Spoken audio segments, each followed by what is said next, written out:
Evolutionary podcast coming your way, guys. Stevesmi here. This is episode 329. I got Rick in the house. What's up, buddy? Hey, what's up, Steve? What's up, guys? How's everybody doing out there? We also have a guest. Nelson Montana is coming back. You listened to him on the last one, 328, talking about prima bowling. We got into some other topics on steroids. We're going to talk about some Q&As now. And Nelson, how you doing?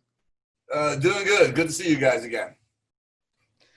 So, guys, today we're going to go over some topics that Steve and I have already discussed at some point at length on the podcast. But today we're going to get Nelson's opinion on it.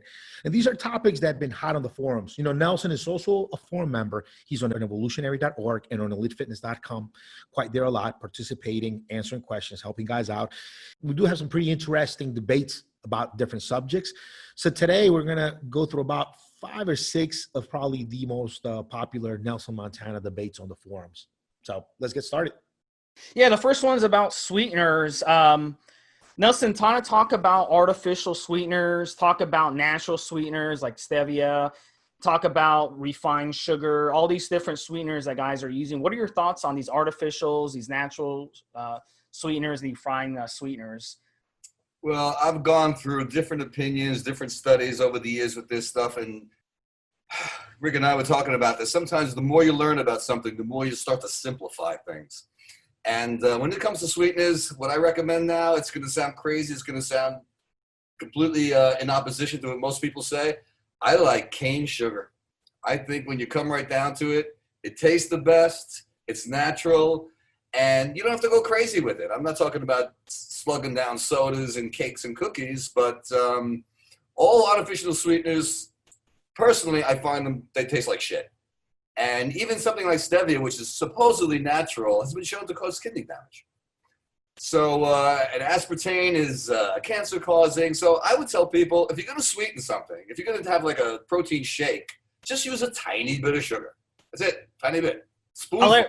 I'll let Rick in this, but what about like raw honey and raw maybe agave syrup? What about those? Well, like those two? Anything from nature, basically, you're saying, right? That's not, I mean, honey is going to give it a honey taste, which you may not want. But an agave too has got a little bit of a flavor. I mean, they're fine, but agave is almost like corn syrup.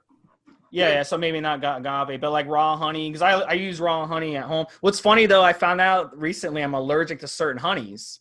Because Really? because when the bee pollinates whatever, if they get the pollen from something you're allergic to, you'll be allergic to the honey. I actually learned that recently because I started sneezing using clover honey. Makes me sneeze. But Really? I can use different types of honey. Wildflower does not make me sneeze. So I learned that recently. I thought that was amazing. That just proves how nature gives us sweeteners, you know? So Well, honey is actually a good food. It's better than cane sugar, obviously. And I don't know if a lot of people know this, that bacteria cannot live in honey, which is why you don't have to refrigerate it. And when people talk about using honey for a sore throat, it isn't so much that it's soothing, but bacteria can't cling to the tonsils or the throat area when it's coated with honey, which is another reason. Honey's also good for open wounds. I had an open wound in my leg, on my calf, and doctors pour honey in pretty much every day until it closed. It's actually used in Ayurvedic medicine as an eye wash. I wouldn't suggest people putting honey in their eyes, but you know, it can be. Honey is the optimum sweetener, but again, realistically, if we're talking about protein shakes and stuff like that, I would stay away from artificial sweeteners. You know, when it comes to artificial sweeteners, it's just get used to your shit not being sweet and call it a day. It's just, there's just no reason for it. Or if you definitely want to taste something sweet, then do it in moderation and just get real sugar or honey, or I like a agave syrup is good. But artificial sweeteners have problems, have issues. I'm actually, as we were talking, I looked it up because I've been coming across a lot of this information. Artificial sweeteners fuck things up within your gut flora. All of your gut biome of every bacteria that's there coexisting, helping you digest your food, get rid of stuff. It throws it all out of whack. It's become toxic. I'm looking at a study here.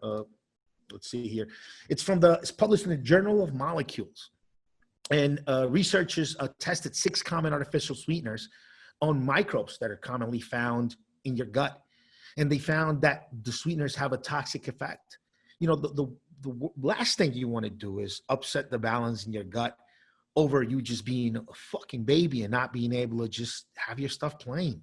You know, Yeah, I was gonna say, what a lot of people don't realize is artificial sweeteners were meant to be a sweetening enhancement. In other words, if you use a little artificial sweetener with sugar, it'll make everything sweeter. But when you use artificial sweetener by itself, does it taste like sugar? I don't know. I can't even think that people think that's even sweet. It just tastes like shit. I don't get it. Something like stevia or something like agave or syrup, you know, things like that are decent replacements. But I mean, that's as far as I would go. Stevia is decent. It just has an effect at your mouth, and then it doesn't do anything to your gut flora that's detrimental. It's actually really good if you're gonna do something. If you absolutely have to have something sweet, I think stevia is the way to go. What do you guys think? Well, I think this sweet and low and equal crap is so bad. I see people using that all the time because they think it's 0 calories that it's okay. They think, yeah, if a fat person takes a bunch of sweet and low and equal and aspartame and all this crap, these artificials, they think that that's not going to affect their weight loss, and it does because your body still reacts to it, and you still keep a sweet, the sugar addiction going. So I would argue that if you're overweight and you're trying to lose weight, even though artificial sweeteners are 0 calories, they're still going to hurt your weight loss. And we see it all the time with Weight Watchers. People who do Weight Watchers, they drink diet soda and they can't lose weight because the diet soda, okay, it's 0 calories, but it's still affecting your body, obviously, rather than drinking water. When you put water in your body, it does something. When you put diet soda in your body, it does something different.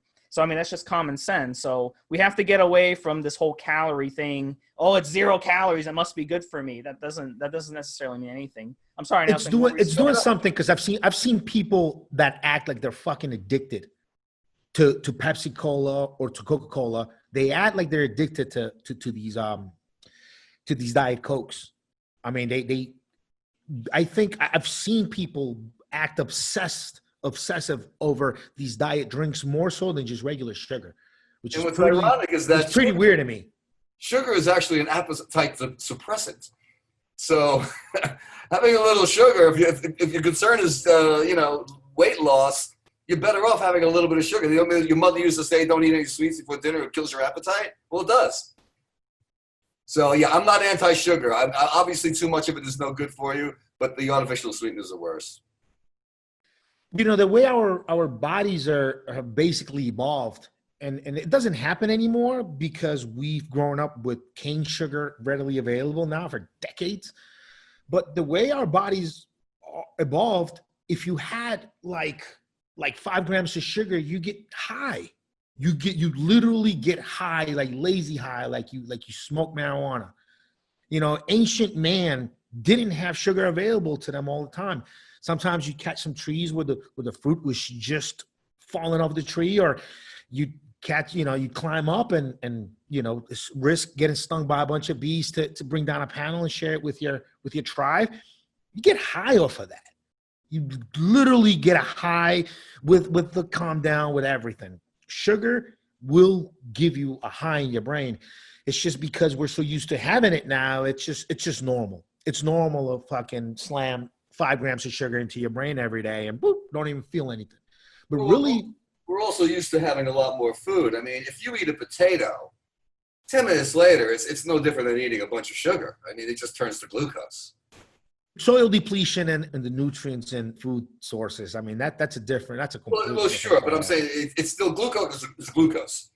And yeah, if you have too much glucose in your system, you're going to get that high. You're talking about that sugar rush. You're going to get the insulin response. You're going to get the fat deposit. You're going to get all that stuff.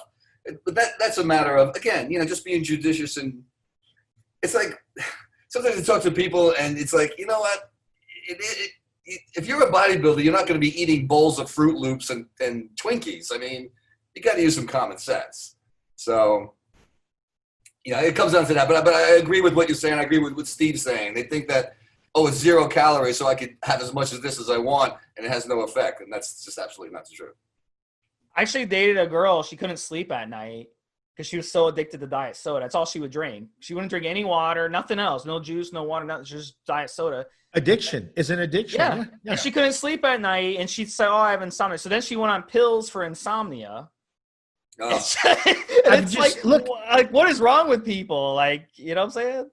They just don't Look, see it. when you see somebody obsessively chasing what's really what's supposed to be a calorie neutral compound, that looks like a drug to me.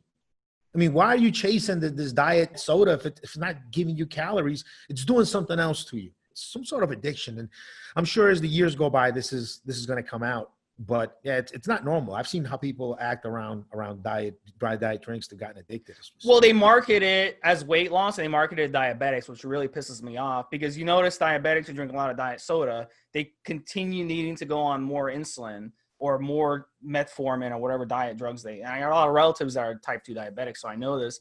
But it's like they market it, and they should be ashamed of themselves. I think there should be like lawsuits and stuff because that makes the diabetic more insulin resistant by consuming all this diet crap, all these diet sodas with these artificial sweeteners. So, I mean, we know this. I mean, it's been 20, 30 years of studying this stuff. We can see that. So I think these companies should be ashamed of themselves, what they're doing to people, misleading them, you know?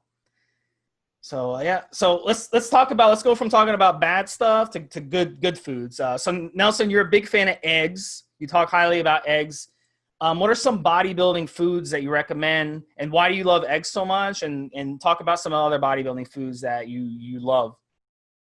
well, the reason I like eggs is, well, I think it's the ultimate bodybuilding food. Is it's essentially a perfect food. If you think about it, an egg is everything, has everything that's needed to create life. And the protein content is great, and this has been discussed. People used to get rid of actually the old timers used to eat the yolks.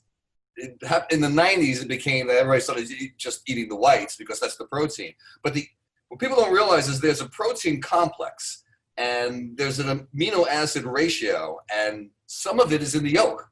Even though the yolk is mostly fat, there is that. So you're really getting a more complete protein when you eat the whole egg. And people are afraid of cholesterol, which is kind of a joke for bodybuilders because how do you think you make testosterone? Make it from cholesterol. So you need some cholesterol in the system. So what I would do a few times, I trained for a show, is I'd make a half a dozen hard-boiled eggs and just pop them throughout the day. And it's 10 grams of protein, 10 grams of protein. And they also claim that it increases testosterone. Now, you guys know Kellogg cereal, right? Do you know Kellogg, the guy who started it, was one of these sanitarium health nut guys who believed in, weird shit like electroshock therapy. I did an article about him. Kellogg's would keep you from masturbating. It was like, don't masturbate, Kellogg. He was against masturbation. Yeah. Right. I want to read that because I think he's an interesting character. So he started using cornflakes. You got to go activate the machine on that, Nelson. That's Nelson's house phone. What's that? Somebody's phone is ringing. Whose phone is that? That's gone. Okay. But the reason for him developing cornflakes is he believed that young men eating eggs gave them impure thoughts. In other words, it increases testosterone, and they were getting horny. So the way to stop them from being horny. Oh, I'm sorry, I'm cutting this off. Kellogg is calling Nelson. Now they're gonna get him now for saying this. You're in trouble, Nelson. They're hiring a guy to come after you for this. You know what? I'm working. I'll talk to you later. Bye. All right. That's the way to do it, Nelson. Keep your pimp There you go. Did you just see that, Steve? That's a man keeping his pimp head strong. Picked up. He's like, I'm working. Bye. Boom. I just had to say that, guy. So anyway, as far as other bodybuilding foods, I mean, it's the same stuff. You want to go high protein. I'm not a believer in the ketogenic diet. We could talk about that. I'm adamantly against it, actually. But tell us about that. Tell us the ketogenic diet. Tell us what it is, and then tell us why you're against it. Well, the concept is if you remove carbs from your diet, you start using fat for fuel. But the body doesn't work like that. The body's, the human body's been around, I don't know how long, 10,000 years or something. But you can't suddenly decide, this is what you're going to make the body do. We use carbs for instant energy. We use fat for long-term energy. So if you're going to run a sprint, you're using carbs. If you're going to walk a mile, you're using fat. So the concept of cutting carbs out doesn't really make any sense because you're not going to suddenly shift to burning fat more effectively. Now, people say like, oh, but I lost weight. Yeah, there's two reasons you lost weight. Number one, you're dehydrated. And number two, you ate less. Because people think like, oh, but I'm eating pork chops and lamb chops and, hamburgers. But how much of that can you eat? Ultimately, if you cut all the carbs out of your system, you're going to eat less food. And also, most people don't realize they just eat too many carbs. Carbs are easy to eat. I could have a loaf of bread and a bottle of soda, and I'll be hungry in 10 minutes. So, it's not a matter of cutting carbs entirely. It's a matter of, keeping them at a reasonable level. But when you do the ketogenic diet, you're essentially depriving your body of necessary energy, and you're also depriving your brain because you need the blood sugar for the brain for clear thought. So I'm just against it. I just think it's a bad idea, and I also happen to think that Lyle McDonald is a dick. But that's another story. All right, so Rick, you want to jump in on? You have any other thoughts on that, or no? Nelson is not wrong that actually having carbohydrates is part of a good balanced diet nutrition.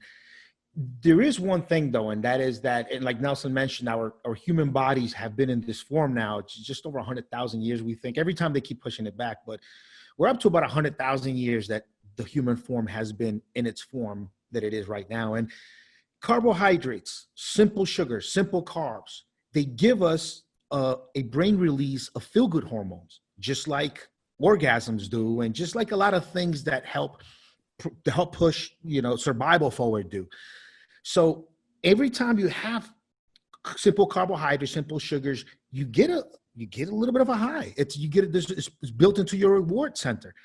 So when you do, like I like to do, time restricted feeding, intermittent fasting, water fasting, dry fasting, you're able to kind of reset that and get off the crack pipe, get off that addiction to those carbohydrates, to those feel-good hormones that you get out of the carbohydrates, which is a problem. And like Nelson just said, yes, sugars, carbohydrates, they'll satiate your hunger right away, but then you're fucking hungry again just a couple hours later.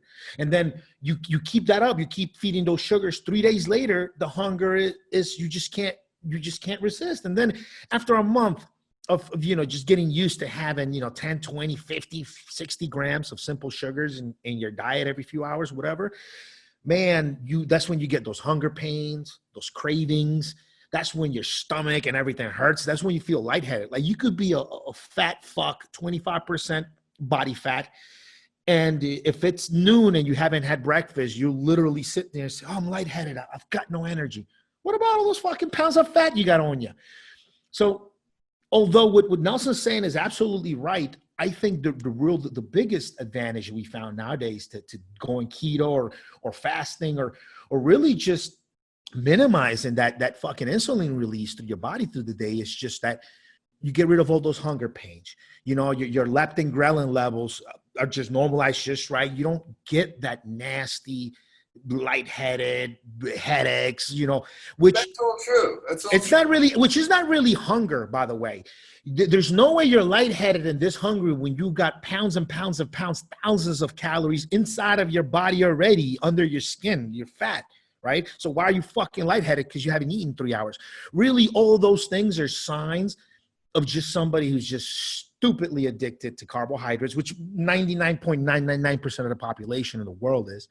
And that's where you get that. That's where you get those hunger pains, and you're just unable to. So I think that's the power of the keto, is it helps get rid of some of that hunger if you do it right, obviously. Well, I got to disagree with that, because I think what keto does, it does force people not to maybe break the habit of carbs, which is a good thing. But yeah, you can be a fat fuck, but if you haven't eaten in 12 hours, your brain hasn't got the glucose going to it. You are going to feel that dizziness and lightheadedness. I think the key is to keep the moderation. I mean, the old chart that they had in the classrooms, back in the 1950s, the pyramid, meats and vegetables and all that, it's not really that bad. It's okay to have a little bit of carbs, a little bit of sweets. And also, if you have it with other food, like if you have some sweetness, a sweet potato or something with some vegetables or some carbs, some fat, it slows the absorption of the sugars. So that, I think, is just a healthier approach. I think taking the keto thing is just a little too extreme for me. And I don't know anybody who just stayed on keto full time. At some point, you got to go off. And then you got the habit all over again, like we were just talking about. Then you get those sugar cravings. Oh, I'm going to start eating sugar again. And you're right back to square one, right? You're absolutely right. You're absolutely right about that. Yeah, it's not a fully whole-time sustainable thing. I do think, though, if you practice keto on off, your body will switch back and forth a lot quicker. Your body will train your body to where when you're depleted in calories, your body will switch over to that stored fat a lot quicker before it starts making you fucking insane and putting you through hell, basically, which is what your body does, right? So I think the key. I think the mental training when you adopt like low carbohydrates, low body fat, the mental training for like a more sustainable lifestyle, that's probably the best tool for it. Because look, at the end of the day, if you really want to get lean and lose fat, fuck keto, fuck everything. You really just have to be in a caloric deficit, fucking deficit, and eat right. I mean, that's the bottom line, right? Absolutely. And you know what else I think is, it's funny that you're talking that, because when I did the last show I did, which was 7 years ago, I was on a strict diet. And I was very low carbs, obviously. You're training for, a contest, you got to be cut. And that required a great mental discipline. And while I was on it, I thought like, oh, this is terrific because I've developed this discipline, absolutely no sugar, absolutely none of this. But you know what? Once that show was over, I went in the other direction because I was so it happens, myself that I'm like, I could get away with an ice cream. I could get away with this. I could get away, So you got to be careful with that as well. I mean, there's a lot of factors. I think it's best to really just try to control your urges and to always, you know what? Every time you go to eat, just say, I'm going to eat healthy right now. That's it. I'm going to eat healthy. It might include some carbs, but if you think that way, you avoid all that sort of impulse eating that Rick is talking about. And just as and again, we're talking about getting into the mentality of it, little mental tricks. After I do a 2-day water fast, 2-day dry fast, when I come off of that, I'm automatically judging everything I put in my body from that point on. I've psychologically kind of reset my body. I feel looser, cleaner, right? And so for the next, few weeks, I tend to really like, all right, I already cleansed my body, couple of days, water fast. Now I'm going to be really conscious of everything I put in it. And obviously, as time goes on, that may break down a little bit. But I've always found that a good crutch, a good 48-hour water fast will help me reset right away. And then I'm automatically more conscious of everything that goes in my body because I just spent 2 days not putting anything in. So it's even the mental aspect on that end also helps you reset that switch, but which is kind of what you did, right? But you did it for a contest. But I mean, how many times a year can you really compete? But you can decide to do a water fast, a 2-day water fast once a month just to reset. And if all it does is it makes you eat really clean for 2-3 weeks, fuck it, do it again. Anything you can do to trick your brain to continue to build the right habits is something I'm always for. Well, Nelson, do you know much about time restricted eating, fasting? What's your thoughts on those? Well, I think a 48-hour fast is a little extreme, at least for me. You're sort of a thin guy. You've never had trouble being overweight or being fat. See, well, Steve and I are pudgy fuckers. Naturally, that's okay. I just want to hear what Nelson has to say. Rick is very much. But Nelson, what's your opinion? I'll be honest. What's your opinion? I'll address Rick's point that I am a natural ectomorph. So yeah, I've been able to get away with a little bit more. I'm thin. When I stop training, I don't get fatter. I get scrawnier. But 48 hours, I think, is a little extreme for a fast. I don't think it's really necessary. Everyone's different. Fasting can start to be catabolic after a while. You got to be careful with that. As far as timing goes, I got to tell you, I was so into timing all my nutrients and food combining and all that. Once again, I think the older I got, the more experienced I got, it just got simpler to me.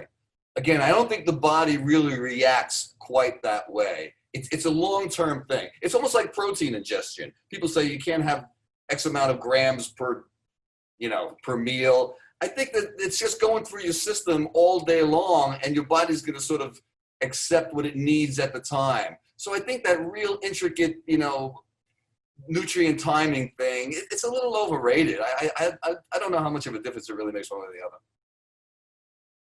So you're basically we're going to talk about what you do later in terms of steroids and supplements, but like in terms of diet, you're more of a like you eat. I mean, you're in New York, so I mean that's kind of cheating. You're not in the Midwest, because in the Midwest you don't have a Whole Foods on every corner.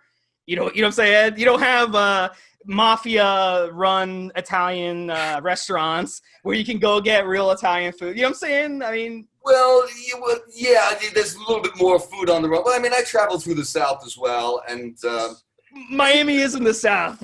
Okay. yeah, Miami is not.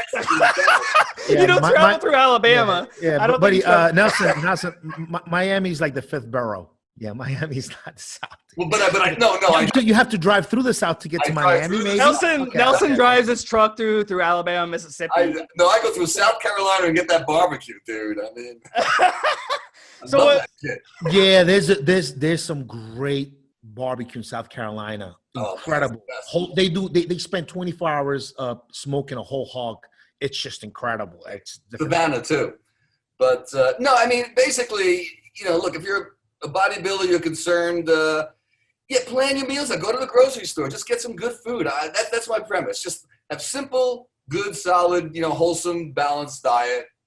Don't eat too much. Real simple. I know that sounds like it's not clever enough, but basically that's what it kind of comes down to. No, I think eating a small amount of food every day is the key to longevity for sure. Because like people who eat a lot, like bodybuilders or pro body who eat a lot of food, they shorten their lifespan. I mean, that's on. Well, it's hard on the body. And look, Yeah. I don't care if you're 300 pounds of muscle. The human heart wasn't meant to carry around 300 pounds. Hey, Nelson, do you remember right around the time you were writing for T Nation? It's like fucking 20 years ago. You remember who the guy was that wrote the Warrior Diet? Big article that they released on T Nation. The Warrior Diet. I'm gonna Google it right now. Di Pasquale?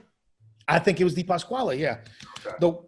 So, I was saying, this idea I read about on T Nation, 20 years ago, and I brought it up to few people that I respected, and everybody thought it was the dumbest fucking thing in the world. They thought you'd get really fat if you really only ate time restricted feeding, which is what I practice now every day. I eat from about 4 p.m. and I don't eat anymore after 8, 9 p.m. I get all my calories for the day. I get in about 4 to 6 hour period. And what he suggested that the Warrior Diet was great for was just to kind of stay lean without going too crazy over what you eat. Like, you can have some carbohydrates, fats, or whatever, and as long as you keep it in the small window, you're not going to put it on as fat as much as people who eat from morning to night. Di Pasquale did do a keto type of diet. The guy you're talking about is Ori, somebody like a Swedish name. I don't remember. I wrote for his magazine. Yeah, I'm looking at it now. I'm looking for it now to make sure. Ori Hoffenmeiger something or other. The Warrior Diet. Okay, so August 6, 1999. Let's see here. It's my article. I just found the Warrior Diet, fat loss. It's like a feast or famine type of diet. Feast or famine. So the principle behind that was that, in ancient times. So the guy who wrote the article was T.C. Loma, and this is an interview with Penthouse editor Ori Hoffmeckler. That's what I the said. Warrior Diet. Yeah, the concept behind that was that in ancient times, humans didn't eat. They didn't graze the way we do. In other words, they ate a piece of fruit on their way to killing the buffalo. So it was all about eating meat and getting meat. But you know what? I don't know how much validity there is to that, because those people were dead at 40. And just like you don't eat a certain amount of foods after a certain time. This is before penicillin, obviously, right? So What's that? That's before penicillin, obviously. That's true. Yeah, I mean the penicillin. No, but see, the way you're planning your diet, that's great. You don't eat after like 8 o'clock, so you have your calories of the day, and that's a good way of controlling it. However, if you ate the same amount of calories spread out randomly, you get the same results. It's just that the way you're doing it is just for your own sense to control it, and that's great. Everybody's and you know what? This journey in fitness really is very personal, because all of our bodies do respond differently. Different foods. We're just talking about how genetics plays 90% of the role in being a professional top level guy. And at least in my personal, what I found is that keeping my, because I'm a pudgy fucker. Like I'll get puffy and pudgy. I don't have great genetics to stay lean. Like I'll get fat really fast. And I got to keep my carbs low and keep my insulin low. That's another thing too that I like about time restricted feeding, Nelson, is you're not discharging insulin through your body all day. And if we're looking at life, right, as long term, 60, 70 years, the less insulin you make available to cancer cells that could be living in your body, the better. And there are also processes that insulin gets in the way of, like we discussed yesterday. What you're talking about is what Vince Gironda advocated, and that's just smaller meals throughout the day. Instead of the 3 big meals that most people eat, he suggested just eat enough. But when you feed all day long, you're raising insulin every single time. Your insulin stays elevated. It doesn't just stay up. It stays elevated the whole day. So if you eat in a window versus eating spread out, Nelson, and I Rick kind of turned me on to this as well. But what Rick is saying is your insulin levels will not stay elevated, throughout that whole time. It's just in that window you're eating. And it's something that's worked for a lot of fat boys like us, Steve, because you and I have fat boy genetics, which Nelson obviously does not. Everybody's a little different, but I would make this argument. Yeah, your insulin levels are a little bit elevated, but they're at a lower level. If you just graze, if you're eating a big meal, you get a big insulin spike. So it's kind of the trade-off. This will be a good debate for us to continue on, man. I think that the thing is, like, Jason Fung has done research on this, and he's actually put out charts on this. And if you just wake up in the morning at 6 a.m. and throw food at your body, even if it's a small amount, you're still spiking your insulin. I mean, I'm not saying waking up and eating, IHOP, and drenching tons of syrup on your pancakes, but it's like just the normal meal. You're still going to spike your. That's my typical breakfast. Huh? That's my typical breakfast now. Anyway. Yeah. IHOP, and then you guys in New York and up there, you guys are too. In Italy, breakfast is like sweets and coffee, and there's not a whole lot of fat people there. Why is that? Well, no, but if you go in the blue zone in Sardinia, they don't eat breakfast. All the blue zones, they don't eat breakfast. That's unheard of. The blue zones. So if you go to Sardinia, Italy, they don't eat breakfast. So the blue zone, Nelson, are places that have been identified, places in the world where people live the longest. They found that the places where people live the longest are the places where people have a lot of social interaction. That's one of the things too. Yeah, there's a bunch of things, but fasting is one of the main points. Like, they don't wake up in the morning like Americans do, just throw a ton of food at their body and spike their insulin sky. But we don't have a problem in this country. And with type 2 diabetes and obesity, like, you can't say that it doesn't have to do with these huge breakfasts that we're being told that breakfast is the most important meal of the day. Like the cereal, we got to give our kids tons of cereal, milk, and we got to go to IHOP and have like the Grand Slam breakfast at Denny's. I used to eat that, by the way. It didn't work well for me. No, you're exactly what you're saying. They always say breakfast is the most important meal of the day. I never bought into that. I'm a light breakfast eater. I'll have just, no, that's what in the Mediterranean diet, they do have like a light breakfast, maybe like a piece of toast and some coffee. Then they'll have a big lunch, and then they'll have like a moderate dinner. That's it. But in America, we eat like 6-7 meals a day, and we snack, during every night we snack from 6 p.m. to 10 p.m. watching the Law and Order SVU or whatever the hell people watch. I like watch sports. There's no sports right now. So. Well, when I talk about grazing, I'm not talking about that was kind of a 90s concept where you had 7 small meals. I'm not talking about that. I'm talking about, you can have little snacks healthy snacks throughout the day between your 3 meals. I know what you're saying about the insulin spike. I just don't think that, everybody's different with that. Personally, I never felt this to be an issue. Because I've tried everything. I've tried.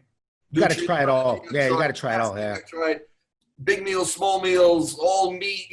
I've tried everything, and I just found that it didn't really seem to make that much of a difference one way or the other. So what are you doing? What have you been doing? 3 small meals, 4 small meals? What are you doing basically?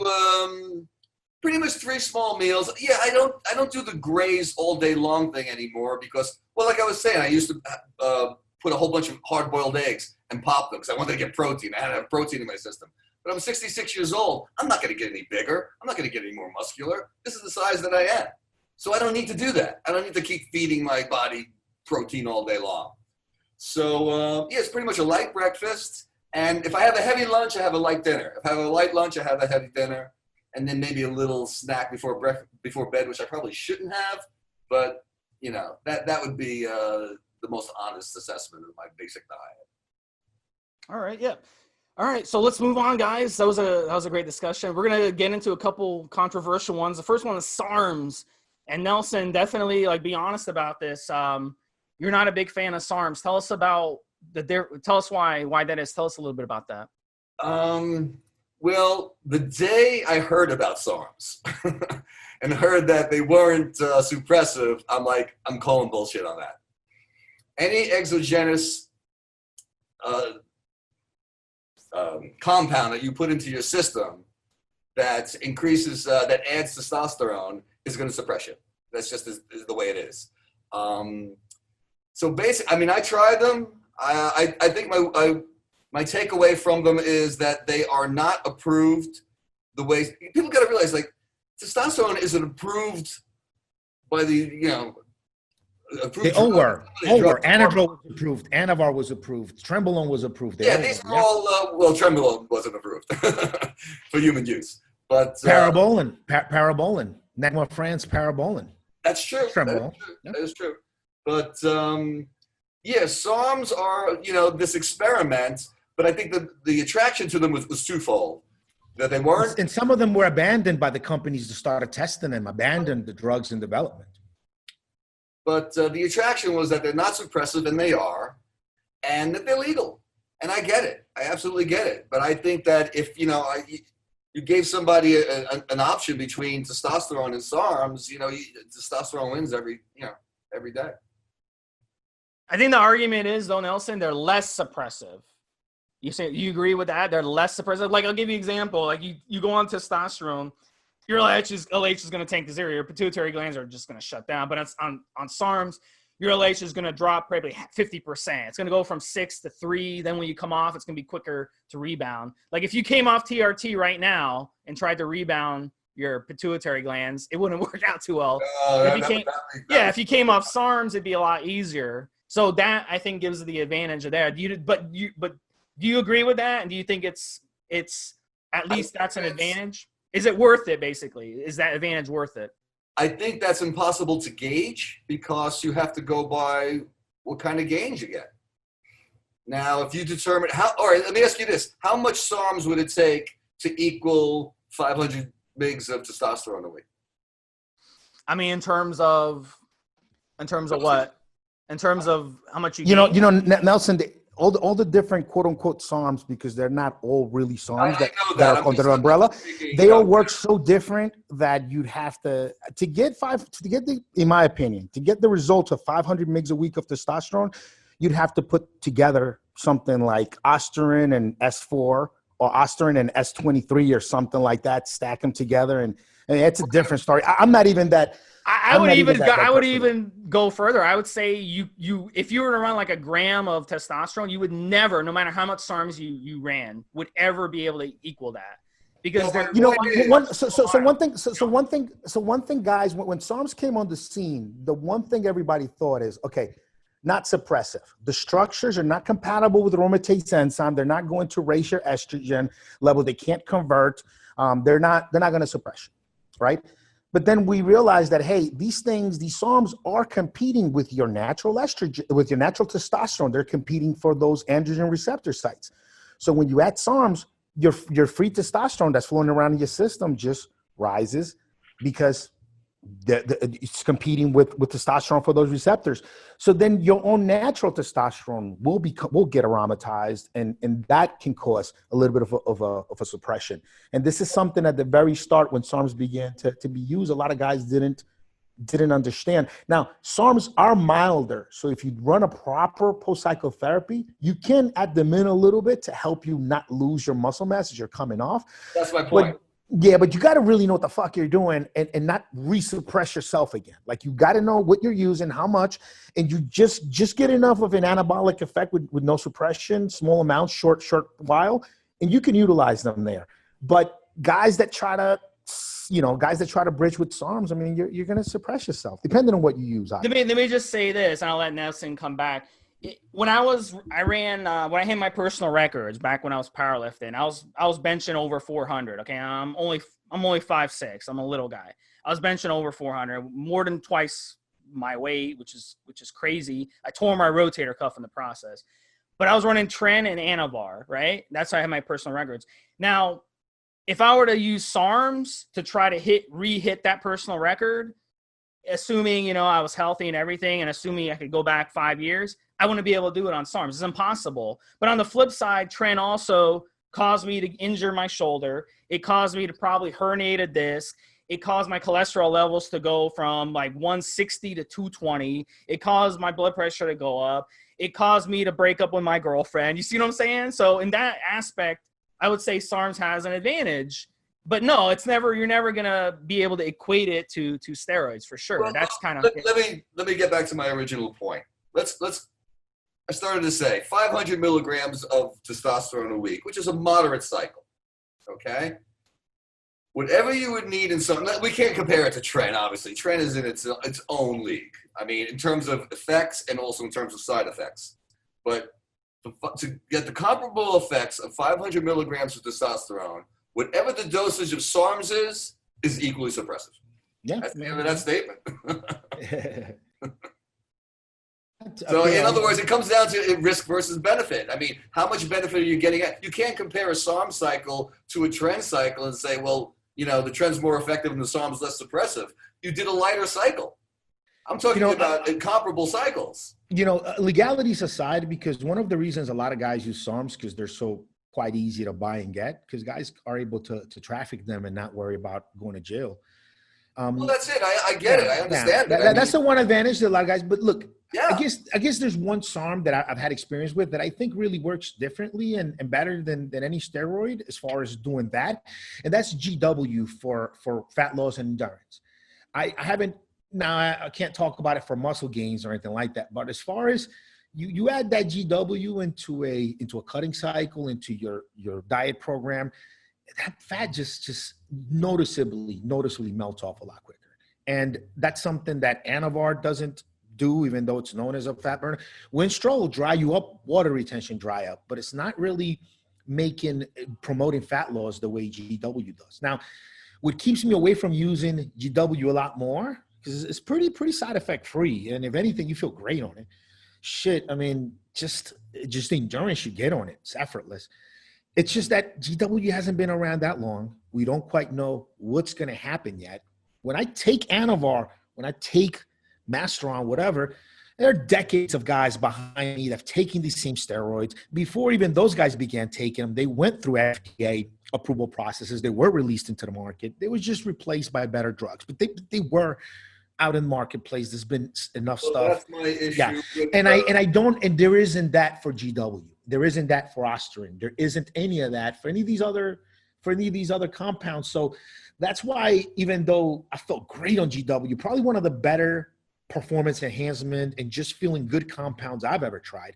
The only reason I don't abuse the hell out of it more is because, fuck, man, what if 10 years from now we figure out that that GW is doing something to your DNA or something crazy like that won't manifest itself until later on. That's my issue with the whole peptide thing. I mean, some of the peptides are pretty interesting and they're pretty effective, but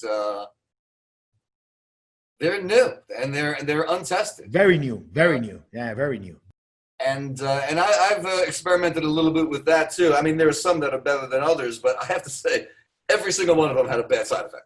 Every single peptide I ever took. There's been 2 generations of bodybuilders that lived and died and used it since Dianabol, Anadrol, all those things were on the market. We are just the first generation of bodybuilders now just getting our hands on SARMs. And yeah, that's one thing to definitely. Well, SARMs has been around long enough. I mean, people aren't dropping dead from them. That is true. That is very true. At least in the short term, but we know 10, 15 years. No, that we know already. Yeah. And look, I don't want to encourage anybody to do anything illegal, but I'm just saying, in a straight up comparison in terms of efficacy and in terms of side effects, I think that, steroids win. All right, guys. So the next one, this is another fun one. We're gonna talk about Nolvadex. I remember when I was first on Elite Fitness back in the day, and Nelson used to fight with everybody about Nolvadex. It was it was hilarious. Nelson's like shaking his head. Clone it too. Clone it. I hate that shit. It's funny though, all those guys who are arguing with you, now they're on TRT for life, and they're like half your age. Oh yeah. So I mean, it must have not worked. But I mean, yeah, I'm not a big fan of these Nolvadex only PCTs that guys run. The guys run like 100 milligrams a day of Nolvadex and 300 milligrams a day of Clomid. They're like, oh, let me just throw drugs at my body, you know, power PCT, because they think if they throw drugs at their HPTA, it's gonna force the HPTA to recover. So although I do think these SARMs have a place in PCT, if you're just throwing a bunch of drugs at your body, that's not the way to recover. Only your body can recover. And that's something that I learned from you, Nelson, years ago, that only your body can recover. Because think about it. If you could just throw drugs at your body, no one would need TRT. Everyone would just throw SARMs at their body and they'd magically recover. So tell us a little bit about that. Because back in those days, everyone was like pro running tons of SARMs of PCT, and you came around. Were you one of the few voices that came around and said, you know what, this isn't the optimal way to run PCT? I think I was actually the first person to speak out against Clomid, and I don't know if you know who John Chrysler is. He was a famous, one of these male clinic doctors, and he was a big fan of Clomid, and he was also a little bit of he was a little insane. He actually threatened to sue me and report me to the AMA because I gave him a big argument on Clomid, because he said there were all these studies that showed how they increased testosterone. And I asked him one simple question. I said, show me one study of somebody who used Clomid, and 2 months after they stopped using it, their testosterone was still elevated.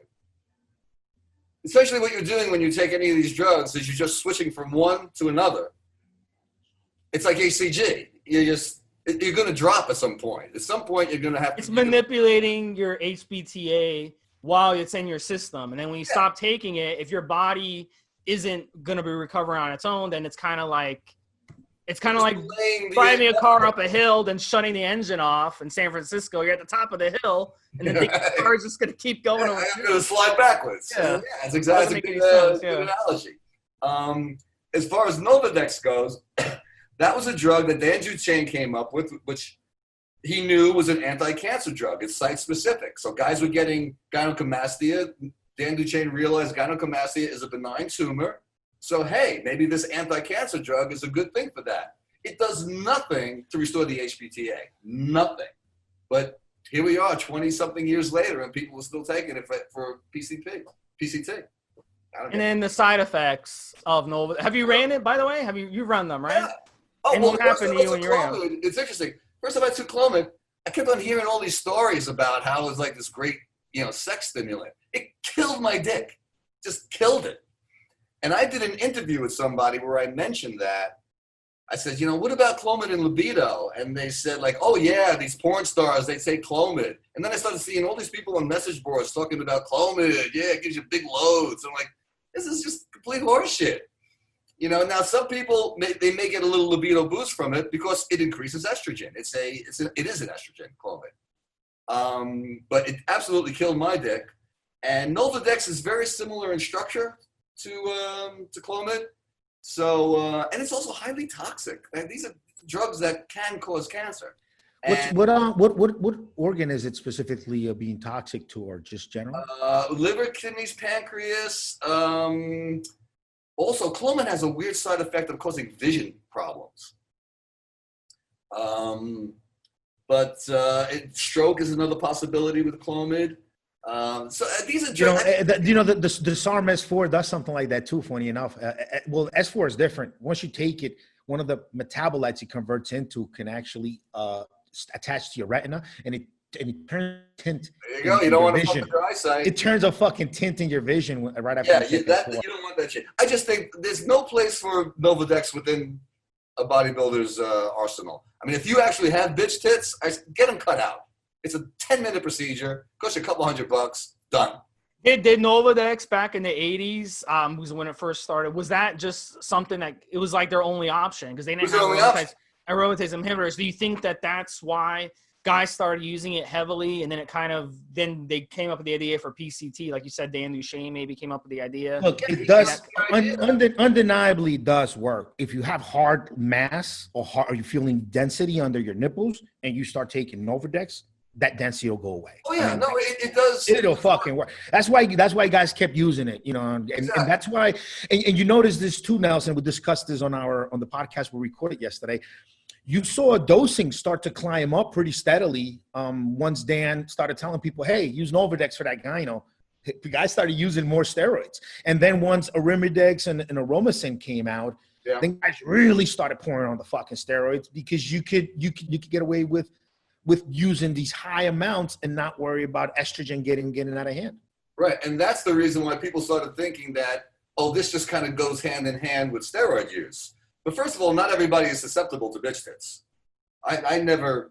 You know, I've said this on the podcast, and I haven't discussed it with you, Nelson. But I had gyno as a child. I had small hard lumps under my nipples. So I've relied on Novadex pretty heavily with cycles because that's always been my biggest challenge. But why not just take drugs that don't aromatize? What was that? Why not just take drugs that don't aromatize? You know, testosterone sits incredibly well with my body, makes me feel good. I grow well on it. And, you know, the drugs that sit really well with my body that I feel do really well are both aromatase, which are testosterone and equipoise. And I've found in me personally, I found a really good balance, a little bit of Novadex and just not doing too much testosterone EQ. Well, if you were my client, what I would say is take enough testosterone where you don't get the side effects. You can do some Primo, you can do some Anavar, and you take as much as you can take without having to take milk. So I'm your client. I'm gonna throw this one at you. So I'm your client, and I only use steroids when I'm out of the States because because of everything I do, I feel like I'm a target over there. And plus, I don't use steroids that many months out of the year. So if I'm out of the country for about 4 to 6 weeks, sometimes 8, that's when I'll run a cycle. So I'll tend to do more or higher dosing than I would do if I was able to stay on maybe a little bit longer when I'm in stateside. So yeah, I mean, I do small kind of 6 to 8 week cycles, maybe twice a year. Sometimes if I'm able to, 3 times a year. And I just do it when I'm out of the US and I can buy human grade testosterone from Pharmacia. That's bona fide, then I'll do that. So this is kind of why my dosing gets like that. And then when I'm back in the States, Nelson, I use HC Generate, I use Entuslin. Obviously, Entugard I use with every cycle all the time. So what do you think do you think I should still keep my doses low if I'm only doing 6 week cycles, 8 week cycles? You don't need the Novadex. Yeah. Interesting. You know what it is? I had gyno as a child, obviously natty, just from puberty. So in my particular case. Why don't you get the operation? That's a good question, bro. I've seen some guys that've gotten it and they have an indented nipple. Also, I could go to Dr. Blau, who's the fucking man. I interviewed him. Dr. Blau worked on Dave Palumbo, on Kovacs, on just a bunch of guys. Dr. Blau, he's out of NY. And the way he kind of explains it is he doesn't remove all of the gland. He just removes some of it. Operations like $4 or $5 grand. But then if you keep fucking with steroids and your gland, it could get it back again because he doesn't remove the whole thing. He get it back again. Yeah. He removes a section of it. So it's been one of those things like, do I spend the 5 Gs, go under the knife, be under anesthesia, which I try not to through my lifetime. I don't want to be under full anesthesia as much as I can avoid it. I don't like that. I don't like coming back from anesthesia. I don't do. I've had to do it a couple of times. I broke my nose fighting and different things. So I've had to, but man, I rather not. So I've been avoiding the operation. But I think Nelson, going into 40, it's been a lot harder and harder to keep my chest dry with just the Nova alone. I've now had to resort. I actually have my own stash of Formastane, and I make my own topical Formastane mix, and I put that on my chest to dry it up. But man, as he gets older, I think I might end up having to go to Dr. Blau and get the glands removed. Well, again, I mean, you're an example of somebody that's highly sensitive to it, and the Novadex does work. I'm just saying, personally, from a health standard, I always think in terms of health that it's not really something good to be taken in the long term. I think you're better off just going with Winstrol, Anavar, Primabol, and Equipoise. These drugs don't Yeah, harm? definitely. The main cause for this podcast is to kind of help guys, give guys the information so they can get to where they want to get physique wise, using as little of these drugs as they possibly can get away with. You know, really getting those doses down to where you're just using the most effective amount.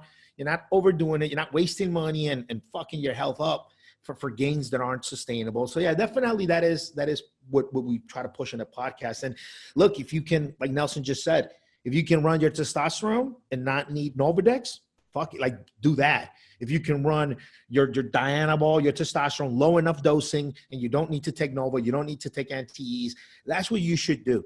Once you start taking enough of the drugs where you really need the anti-E's, need anti-estrogens, you might want to think about lowering dose before adding more drugs to deal with side effects from the dose being too high. So definitely is what we've been pushing down the podcast for the last year or so that I've been here. All right, so Nelson's basically saying don't run aromatizing compounds if you're sensitive to gyno, right, Nelson? And then for PCT, what do you like for PCT then? For PCT, I think PCT it should be a natural process, because what you want to do is get your body operating, at a normal level. Now, I know HCG is controversial. Some people like it, some people don't. I don't think it cures anything. I do think it is good to give the body a little punt to sort of get it, get the limbic cells moving. But that's about as far as it goes. I mean, it's not a cure-all by any means. Once you do that, I think you want to take certain substances that help testosterone. I'm a big believer in aminosalicylics. I think that they help increase free testosterone. So even if your testosterone is low, if you have more free testosterone, at least you're feeding your body the necessary androgens. So you're a fan of what? What is it? What'd you say? Aminosalicylics. It's an herb? It's an herb? It's an extract of an herb. Okay. And you can. Okay, go ahead. Mm-hmm. Yeah. I actually believe in using herbs. Well, now people could just use Viagra or Cialis, but there are herbs that also increase nitric oxide. Now, nitric oxide doesn't directly increase testosterone, but it does improve erectile function. And improved erectile function means you're going to have more sex, and if you have more sex, you're going to secrete more testosterone. So this is the way to really get the body going. Because what happens with a lot of guys that come off cycle, they lose their sex drive, and they just crash. And because they have no libido, they don't have sex. So it stays crashed. So those are a couple of things that people could do. There's a product called Bridge, which I think is excellent, that could also help in terms of increasing natural testosterone. And that's it in time. That's it. That's all you can really do. And not take a cycle that's so heavy that you're down to zero. All right. So, guys, we have two more topics. Let's hit them. Next one is secrets to anti-aging and body maintenance. So, Nelson, you're 66, and those of you who are listening to this, you can't see Nelson, but Nelson does not look 66. I mean, it's ridiculous. He looks like he's, half that age. So, Nelson, you got to tell us some of your secrets to anti-aging. I'm assuming you don't smoke, you've never smoked, or you haven't smoked. You don't do drugs, you don't do alcohol, right? Right off the bat? Or you smoke pot or anything like that? I used to smoke weed, never a heavy smoker, but I can't do it anymore because it gets me paranoid. So you don't think the weed affected aging in a bad way then? You know what? I actually would smoke cigarettes very light. I was one of these people where people would say, "Oh, I wish I could smoke like you. I'd have like 2 or 3 cigarettes a day." And I'm like, "Yeah, I look at it like a piece of candy." I think anything in moderation isn't going to kill you. I mean, I've known people that have lived this strict lifestyle where they just never eat anything bad, never do anything bad. They're still going to die. Steve Jobs. The body is meant to tolerate a certain amount of abuse. You don't beat it up. And I think that's the key. Okay. And you haven't abused steroids in your life. You never used a lot of stuff. Okay. So I never went over, I don't think I've ever hit a gram. I think the most I've taken. If you think you abuse steroids, you think you would have reduced your life span. Based on your friends, your peers, I think I've based on your peers, have your peers been dropping dead who have been abusing steroids for years? And avoid those side. It's like drinking. If I have a beer, that's not going to affect my body one way or another. But if I have a bottle of vodka, that's going to do some damage. So it's all about the amount. Okay. So tell us some other anti-aging tips that you do. Do you do yoga? Do you do like stretching? Do you do massage therapy? Do you do cryotherapy? I've never done that before. Like, is there little tricks and tips that you have? So you know what? I think that I take a shotgun approach to a lot of things. It's like if something possibly might help, I go for it. I don't have any specific dogma to that. I think that maintaining the way you look, it's funny. I see a lot of these older guys. I was telling Rick the other day, I did a show, for older contestants. Some of these guys look awesome, but they looked old. And I'm thinking like, dude, if you have like a great body, why don't you like fix your face, So just being conscious of, looking good and having the proper attitude. And, it's not I tell some of the older people, being young or acting young isn't trying to, act like you're a teenager. It's just, kind of being comfortable with yourself and being curious and continuing to learn and, just send that, this is a little metaphysical, but you got to send that message to the universe that I'm vital. I still got shit to do. So, if you got to always have that attitude, and I think that helps keep the youthfulness going. That and exercise is number one. Keep maintaining the exercise, working out where it's hard enough, where you're building your body, but not so hard where you beat yourself up. And other than that, just avoiding the shit that is bad. Too much food, too much, booze, whatever it might be. What about pizza? What about Botox? What about Botox? You fuck with Botox at all? I have to confess, I've done a little Botox, yeah. Dabble with it.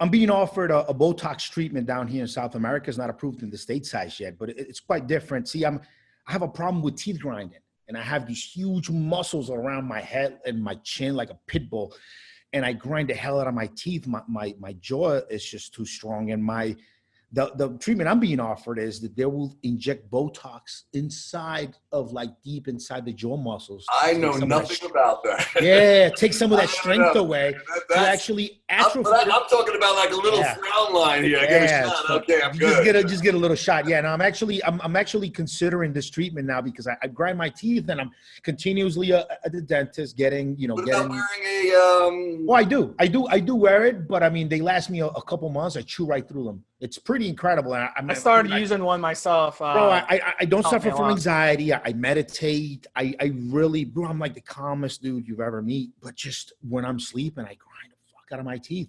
And my being offered Botox deep in the muscle to kill some of that strength. So I don't. Botox is actually, it paralyzes the muscle. Yeah.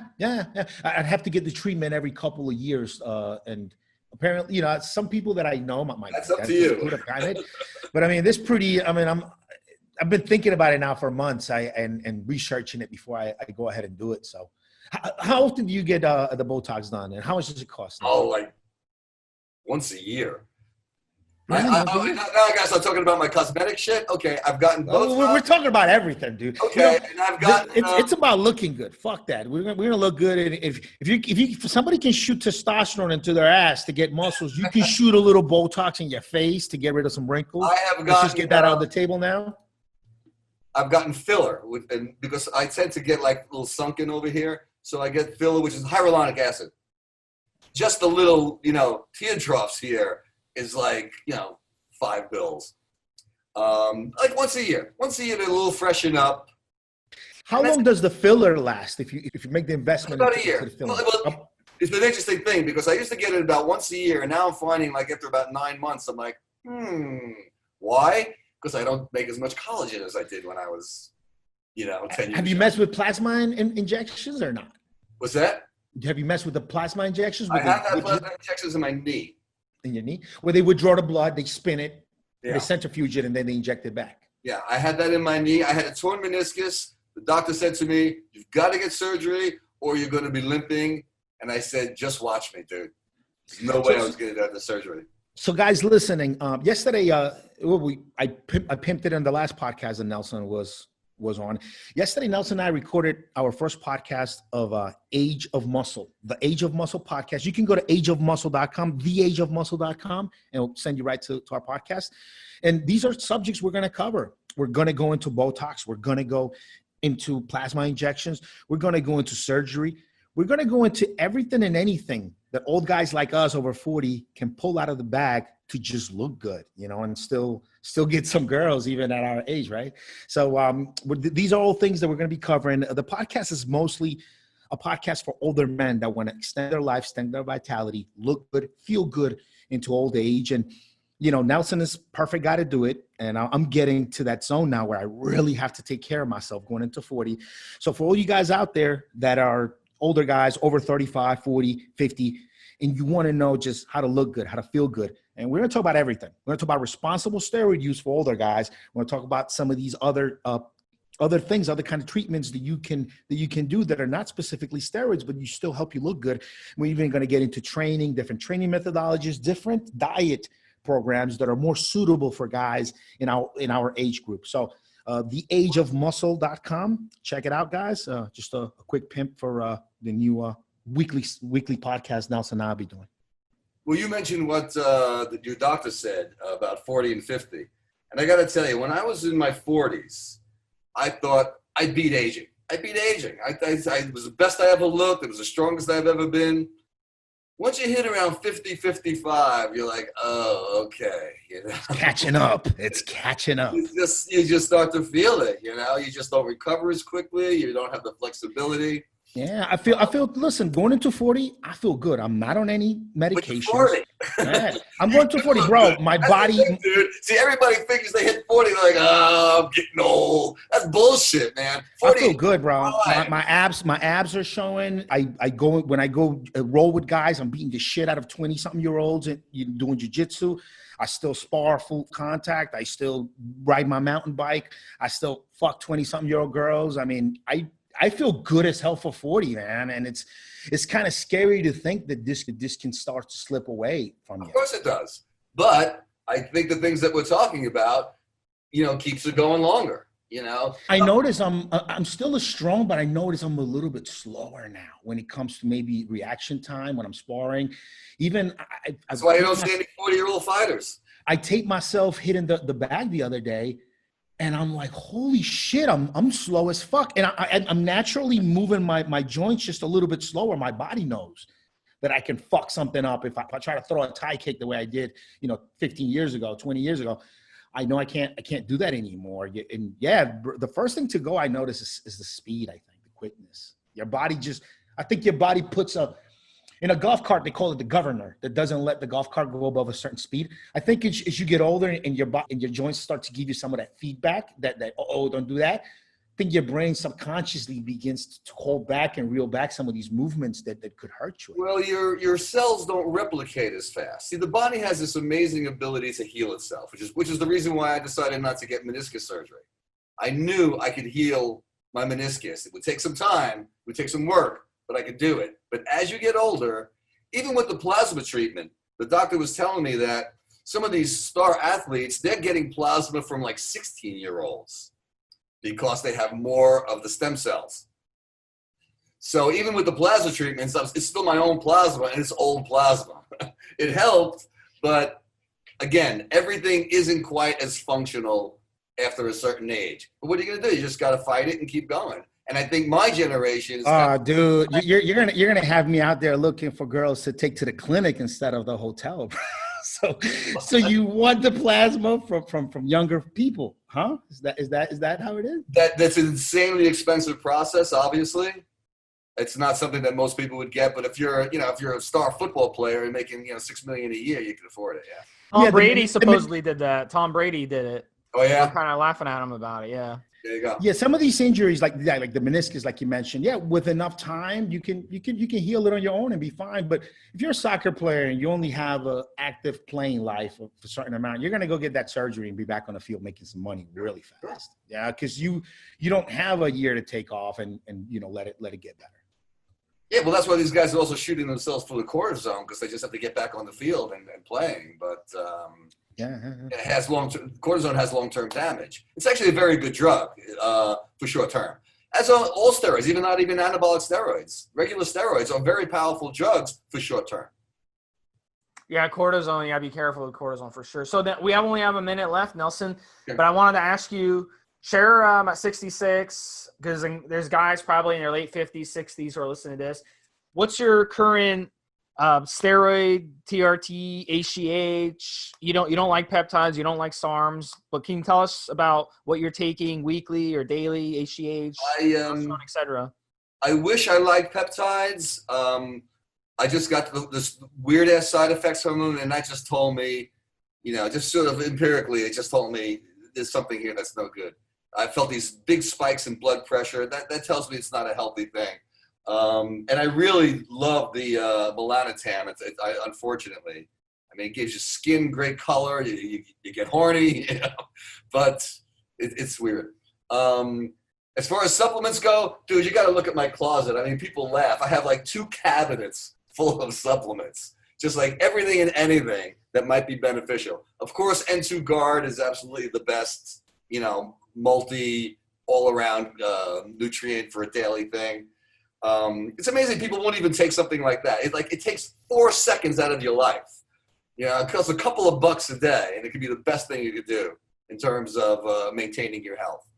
You know what, guys, with soil depletion and the foods that we eat now being so devoid of real nutrition, we're kind of up to that point where you've got to take multivitamins, multiminerals, which N2 Guard is. You just got to take it. Look, even vegans admit that they have to supplement with multivitamins, multiminerals, because they're not getting everything that they need from their diet. So it is a very common vegan practice to actually supplement with vitamins and minerals, and N2 Guard does just that. Besides just keeping you safe during cycle, it is a full multivitamin, multimineral, which we all should be taking. Yeah, absolutely. And I'm on HRT. I mean, that's pretty much it. I would love to take a little Primabol now and then, but again, I'm 66. I had my run, and that's in the past. But testosterone, I just want my testosterone level to be that of a healthy younger man. And I get blood tests every now and then, and it's always right around 700, 800, which is a nice, high, healthy level. And you don't take HGH? No, I'm not. I was telling Rick about that. I'm not a fan of growth hormone because I tend to be a little hypoglycemic. Okay. And, it burns carbs so quickly, which is why you get lean on HGH. And I would get jittery. Okay. On it. And also, the cancer, thing scares me a little bit. You think even if you're running a therapeutic dose, you can still increase the chance of cancer? Well, like everything else, at your age, maybe, yeah. But, is that low dosage even going to do much? I don't know. So you don't want to risk it? Okay. Yeah, I mean, I might actually reinvestigate that someday. Just like a small, 2 IU. No, I definitely think if you run a high dose of HGH, you will increase your chance of cancer for sure. Well, it's the stuff you get scared, stuff to worry about as you get a little older. And I made it this far, so. That's one cartridge. That's one cartridge I haven't spent. I think I haven't really fought with human growth hormone a lot. I've done a couple.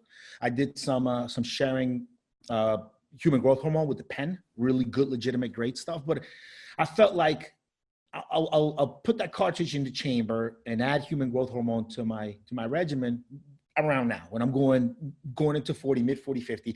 I thought like doing it early on. It's like, why? Steroids, just testosterone gets me to where I need to be. But yeah, I think now for the skin recuperation, a lot of healing, a lot of things. Yeah, human growth hormone, it works. I mean, it is a lot of guys agree. It's the fountain of youth, even non-bodybuilders. People just Bob going to the office swears by his fucking human growth hormone. Even grew some more hair since he started taking it. So definitely as a cartridge, I'm going to be loaded in the chamber, something I'm going to be messing with now going into 40, human growth. And everybody affects differently. I know one guy, he when he's in between cycles, he just takes GH because that works for him. That helps him maintain his size.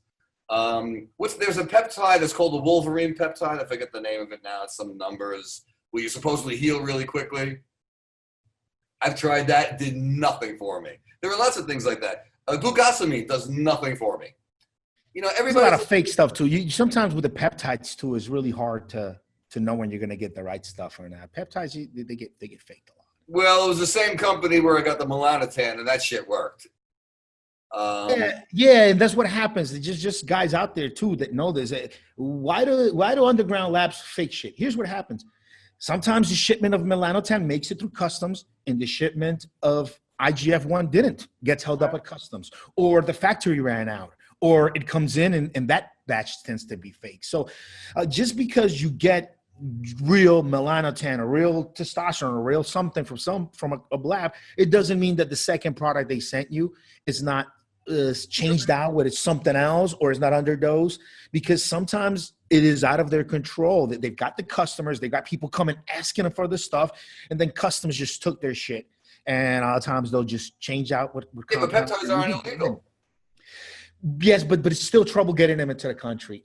Many times with a lot of compounds that are not illegal, you'll get a letter from the FDA, from customs asking you to show and justify where this is going to be used, even though it's not scheduled. Yeah.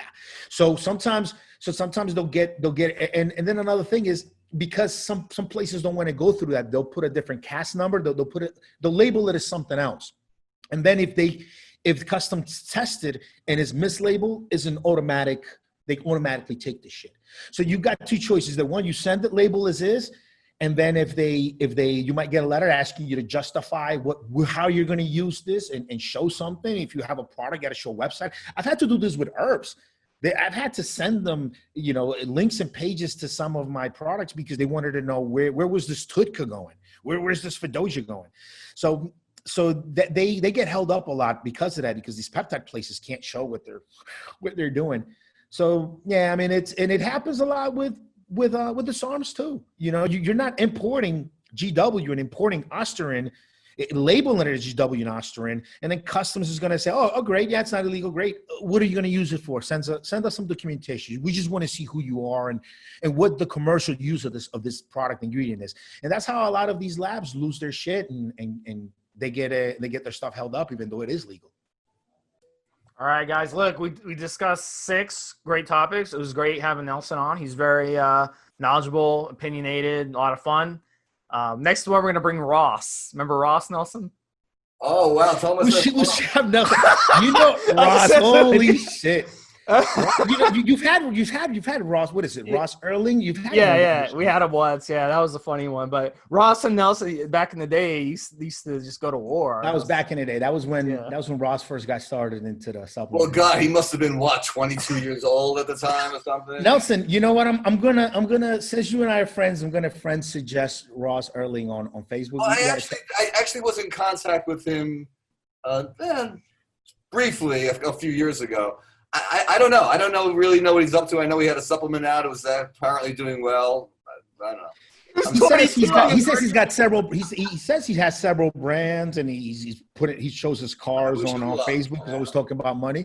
Yeah, I mean, look good. He's a fun guy. I like him. I like everybody. Good genetics. I know that. I mean, the guy was the guy was buffed. So yeah. We'll bring back some of the old crew from EF back in the day. Oh well, some of them we got to leave behind. So. Not all of them. Who was that one guy? Fonzie. You remember him? Yeah. Oh my God. You know who I brought up on the podcast a couple episodes ago. I brought up Ultra on the podcast. Ultra's another one. Yeah. You remember he's the guy who really used to push a gram of test as a base to every cycle. Remember that? Right, gram of test. 40 milligrams of Arimidex a day. He looked. I mean, I never saw one picture of him that looked like he was any sort of even went to a gym. Well, he pushed the whole D-bowl bridge thing between cycles. Oh God! Yeah. Bill Roberts, he was another idiot.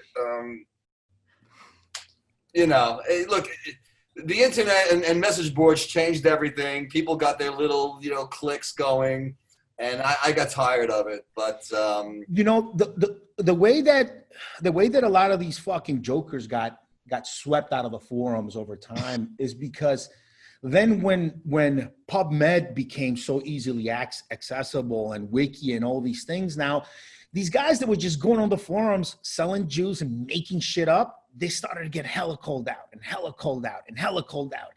And now you're in a day and age where now we really know how this shit works. Now there's tons of information out there. And now if you don't know your shit, if you don't know what you're talking about, a guy's going to drop a link on your thread that's going to completely make you look like a fucking idiot. So this is why a lot of these guys that seem smart before we had such easy access and so much different information, then now it's harder for guys to do that. I was reading Chemical Muscle Enhancement. I still have the PDF in my computer, and I was scrolling through it about a week or two ago, and I'm looking at it now, and wow, it's such a basic, non-in-depth, like such a basic document that for its time, Chemical Muscle Enhancement was pretty decent. It's probably for its time, it was a profile book. You never did a profile book. That was a profile book that he did. Nowadays, I read it and I'm like, holy shit, this thing is so light and so wrong in some things that information being available and catching up, it really made for a lot of these forum gurus. They just had to go away because they could no longer post pictures of their packs and then act like they knew what they were talking about, because you were just a link away from breaking down the whole argument. And that's what really happened. Well, a lot of people are also going by some of this misinformation and just not using logic. I never claimed to be an expert in pharmacology, but I know that I've proven a lot of experts wrong because I just use some common sense. Sometimes that's what you have to rely on. It's just, think about what you're doing. Think about what makes sense. Don't do something because you want it to be the way you want it to be. You got to do something and just be a little bit more pragmatic about it. Yeah, that's excellent. Well, it's another great show. So, Rick, throw out that website again where people can listen to you guys' podcast, Nelson and Rick. theageofmuscle.com. Okay, so I just looked it up and it wasn't working. It's gonna by the time this podcast gets published, it'll be up and ready. We just registered the URL today, and now we're doing the podcast a couple of weeks ahead of time. So by the time, in about 2 weeks when this is published, not only will we have about 3 episodes with Nelson going, but it'll be up everywhere: Spotify, iTunes, pretty much everywhere. All right, guys. Yeah, check out that podcast for Stevesmi, Rick V, and Nelson Montana. We're all on the forums if you want to hit us up. Another episode of Evolutionary Radio. We'll have another one up in a few days. Thanks for listening. Have a good one, guys. Have a good one, Steve. Have a good one, Nelson. Have a good one, guys. Jim.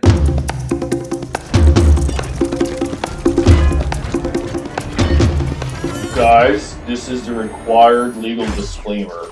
We are only sharing our experience from years of steroid use. We are not doctors, and none of what we say should be regarded as medical advice. Always check with your doctor before taking any drugs or starting any training program.